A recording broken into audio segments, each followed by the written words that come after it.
So we study like all the previous games. We study the opponent. We know how درسنا they يعني play. الفريق اللي بنلعبه وعارفين هم بيلعبوا ازاي. As I said, they have a strong players, physically and technically. عندهم لعيبه I جامده start the بدنيا press وفنيا. conference saying this, هو بدأ المؤتمر بالكلام ده. and we prepare our players to respond properly to these strong points. واحنا Some جايبين points اللعيبه بتاعتنا that ان you هم mentioned. يقفلوا يعني على نقط القوه بتاعتهم او يتعاملوا معاها ازاي يعني زي النقطه اللي انت قلتها. But if I explain with all the details how we will prepare this, so لكن لو قال لكم يعني ازاي احنا بنحضر they will know as well. عارفين يعني. مستر جوميز هل حضرتك هتقدر تلعب Before asking a question, I will interrupt you. Before asking a question, you requested, please. Okay.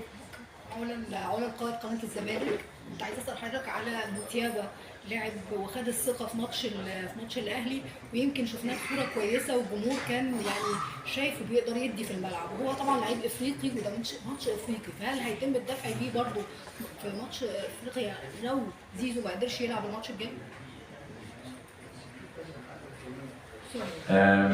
I also like the way that he played. هو كان حابب جدا الطريقه اللي لعب We بيها. cannot forget that we talk about a kid with 18 years ما old. ينفعش ننسى ان احنا بنتكلم على ولد يعني 18 سنه. So he just showed me that with the chance that he got, هو ورانا يعني بالنسبه he للفرصه just اللي هو showed me خدها that we can count with him. ان هو يقدر يحطه يعدي في العدد بتاعه. So if tomorrow we need him, لو بكره ان شاء الله محتاجينه he will be ready to give a هيبقى جاهز ان proper هو response. يبقى موجود في المباراه. The last question. أنا محمد ثابت جريدة الشروق.